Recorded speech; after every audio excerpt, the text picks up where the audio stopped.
পুকুরের মালিকানা সংক্রান্ত ঝামেলার জেরে গ্রেফতার বিজেপি নেতা। বিজেপি করার জন্যই গ্রেফতারির অভিযোগ ধৃতের। একটি পুকুরের মালিকানা সংক্রান্ত ঝামেলায় বাঁকুড়ায় গ্রেফতার হলেন এক বিজেপি নেতা। ধৃত বিজেপি নেতার নাম গোপাল ধীবর। গতকাল রাতে বাঁকুড়া সদর থানার পুলিশ মারধর, হুমকি ও পুলিশের কাজে বাধা দেওয়ার অভিযোগে তাকে গ্রেফতার করা হয়। ধৃতকে আজ বাঁকুড়া জেলা আদালতে পেশ করা হয়। ধৃত বিজেপি নেতার দাবি, বিজেপি করার কারণেই তাকে মিথ্যা মামলায় ফাঁসানো হলো। বাঁকুড়া শহরে থাকা একটি পুকুরের মালিকানা নিয়ে দীর্ঘদিন ধরেই বাঁকুড়া শহরের বাসিন্দা দত্ত পরিবারের সঙ্গে ঝামেলা চলছিল গোপাল ধীবরের। তা নিয়ে বাঁকুড়া সদর থানায় অভিযোগ দায়ের হয়। সম্প্রতি সেই ঘটনার তদন্তে গেলে বাঁকুড়া সদর থানার পুলিশকে তদন্তে বাধা দেওয়া, হুমকি দেওয়ার অভিযোগ ওঠে বিজেপি নেতা গোপাল ধীবরের বিরুদ্ধে। সেই অভিযোগের ভিত্তিতেই গতকাল রাতে গোপাল ধীবরকে গ্রেফতার করে বাঁকুড়া সদর থানার পুলিশ। ধৃতের অবশ্য দাবি, বিজেপি করার অপরাধী তাকে মিথ্যা মামলায় গ্রেফতার করেছে পুলিশ। পুরো টাউনে আমাকে জানেন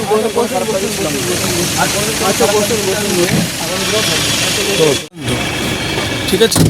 পুরো আমি বিজেপি করার জন্য আমাকে মিথ্যাভাবে আমাকে সাজিয়ে এই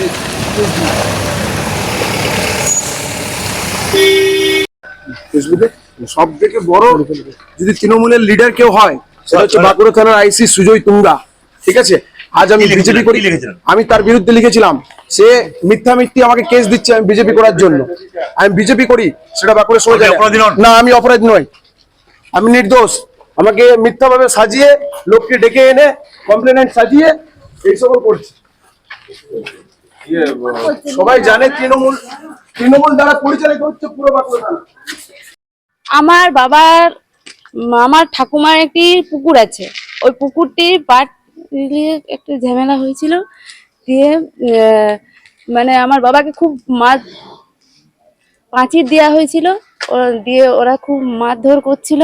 আমার বাবাকে মারধর করেছিল, থানায় কেস করেছিল, থানার লোকরা কোনো স্টেপ নেয়নি। আপনারাও তো কেস করেছেন। আমরা তো করেছি, সেটাই তো করেনি, মানে আমাদের টাকা পয়সা নেই। তো ওদের কেসে আপনারা অ্যারেস্ট করতে না পারলে কি করে জানবো? এখন পুলিশই জানে পুলিশ কতটা কি করেছে খেয়েছে। এর বিরুদ্ধে কি কোনো রাজনৈতিক ষড়যন্ত্র আছে বলবো না?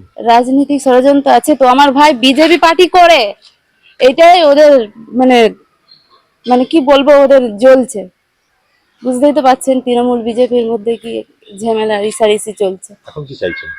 আমি চাই আমার ভাইকে ছেড়ে দেওয়া হোক। আমার ভাই তো বেকসুর, আমার ভাইকে তো কিছুই করেইনি, পার্টি পলিসি করছে বলেই আমার ভাইকে ওই থ্রুতে বেশি ধোয়া। পুলিশ যে বলছে মারধর করেছে। পুলিশকে মারধর না, মারধর করেছে ওদেরকে, যাদেরকে মারধর হয়েছে, মারধর করেছে। তারা অভিযোগ জানিয়েছিল, তার পরিপ্রেক্ষিতে অ্যারেস্ট করা হয়েছে। না, মারধর তো হয়নি, মিথ্যা অভিযোগ দিয়েছে। এবং পুলিশের বিরুদ্ধে নানা কুরুচিকর মন্তব্য। না, ওই সকল হয়নি, মিথ্যা অভিযোগ দিয়েছে। আমার ভাই বিজেপি পার্টি করে, এইটার জন্য ওদের। গোপাল ধীবর নিজে বলছে আমরা ফেসবুকে পোস্ট করেছিলাম, সেটার জন্য সেটা তো আমি জানি না, সামাজিক মাধ্যমে সেটা আমি ঠিক জানি না। এখন আপনারা কি চাইবেন? আমি চাই আমার ভাই বেকসুর, ওকে মানে ছাড়া হোক। আপনার নাম? আমার নাম সরস্বতী ধীবর।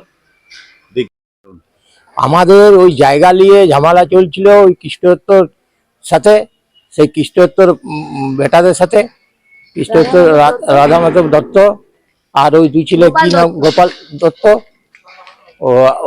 ওদের সাথে আমাদের জায়গা নিয়ে ঝামেলা চলছে। কতদিন ধরে ঝামেলা চলছে তোমার আজ 8 মাস 9 মাস আগের থেকে চলছে। তারপর পুলিশ অ্যারেস্ট করলো কেন? তারপর পুলিশে অ্যারেস্ট করেছে। কি জন্য? ওটা ও বলছে কি ব্যাপারে, কি আমরা রাস্তার থেকে অ্যারেস্ট করেছি। হ্যাঁ, মানে কি বলেছে পুলিশ? পুলিশ বলেছে যে তোমার ওর নামে বলছে কেস আছে। আপনারাও তো কেস করেছেন। হ্যাঁ, আমরাও কেস করেছি। তাহলে অ্যারেস্ট করলো কেন? তাহলে সেটা তো পুলিশই জানে। কোন রকম কি এর সঙ্গে রাজনীতি রয়েছে? রাজনীতি চলছে। আমার ছেলে বিজেপি পার্টি করে, ওই জন্য মানে এই কেসটা এইভাবে ওরা সাজাইছে। কি চাইছেন এখন? আমার ছেলেকে ছাড়ার জন্য আমরা এই। কি নাম আপনার? আমার নাম তপন ধীবর। কে রয়েছেন আপনি? আমি গোপালের বাবা।